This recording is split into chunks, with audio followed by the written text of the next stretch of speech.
ايه هو الادمان اللي في كل حتة وكل الاعمار والفئات؟ الادمان اللي محدش بيعترف بيه رغم انه متغلغل في كل البيوت. الموبايلات، سمارت فونز مفيدة جدا، مهمة جدا، خطيرة جدا. لو بتقضي وقت على صفحات السوشيال ميديا والفيديو جيمز اكتر من الوقت اللي بتتعامل فيه مع ناس على ارض الواقع، ومش بتقدر توقف نفسك انك تبص على الاشعارات والرسائل بشكل ملح ومستمر، يمكن ده الوقت اللي محتاج تقيم فيه مدى صحة استخدامك للتكنولوجيا. معاكم دكتورة هبة عبد العزيز، استشاري واستاذ الصحة النفسية جامعة اسكندرية.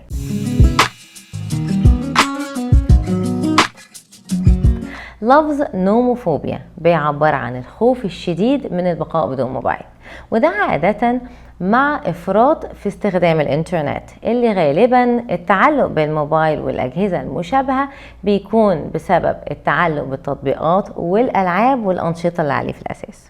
وليه الموبايل والتابلت اكتر من اللابتوب والديسكتوب؟ بسبب سهولة مسكهم لدرجة انهم بيبقوا كأنهم جزء من جسمنا، ما نقدرش نبعد عنهم كم متر. ومع ادمان الموبايل بتظهر معاه حاجات زي فقدان السيطرة على السلوك الاندفاعي والسلوكيات الملحة اللي بتشغلك طول الوقت. بس مش لدرجة ادمان خضتينا. هو الادمان ايه؟ مادة او سلوك بيزود افراز الدوبامين في المخ، يعني بيحسسك بالمكافأة وبيحسن مودك ويخليك عايزه تاني، ويرغمك تبص على الاشعارات بإلحاح، يخليك كل يوم عايز اكتر واكتر، يعطلك عن شغلك وعن نومك وحياتك وانت عارف وبتستخدمه برضه.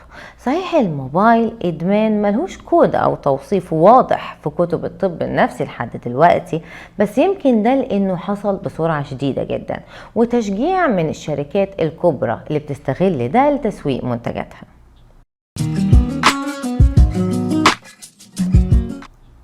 امتى تقلق؟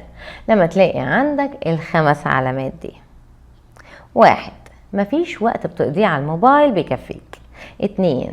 تكرار العلاقات الافتراضية وكونها بقت أهم عندك من الحياة الحقيقية والعيلة والصحاب والشغل والخروج، يعني انعزلت عن الناس اللي حواليك لدرجة انك مش بتشوفهم، وحتى لو شفتهم مش بتتابع بيقولوا ايه لانك سرحان في موبايلك. والعلاقات الافتراضية غالبا بتحصل على ديتنج اب او على صفحات السوشيال ميديا او في العاب اونلاين عادة جماعية بيحصل فيها الادمان المركب، يعني ادمان على الجيمنج والشات على الجيم، ومفيش مانع من الديتنج عليه كمان، وغالبا بيلجأ لها المراهقين وهم الاسهل في التأثير عليه. 3. طبعا مش عارف تخلص اللي وراك بسبب وقتك اللي ضايع على الموبايل. 4. بتخبي موبايلك او بتحاول ما تبينش انك بتستخدمه منع للتعليقات اللي بقت تسمعها من اللي حواليك انك مش بتسيبه.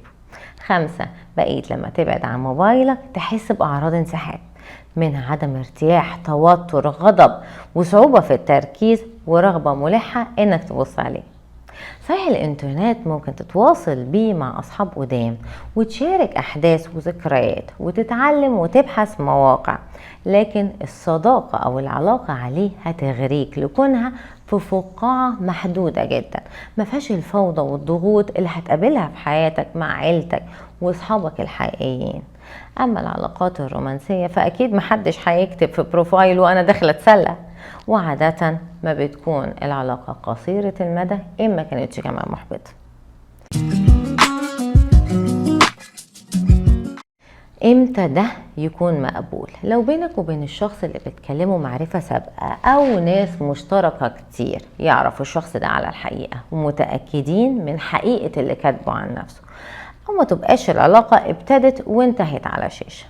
من أضرار السلوك الإدماني وتحديدا إدمان الموبايل الاكتئاب، العنف، القلق، اضطرابات النوم، العزلة، الرهاب الاجتماعي، ضعف التركيز والتشتت، والإصابات القاتلة والوفيات أحيانا في حوادث المرور بسبب الاستخدام وقت السواقة.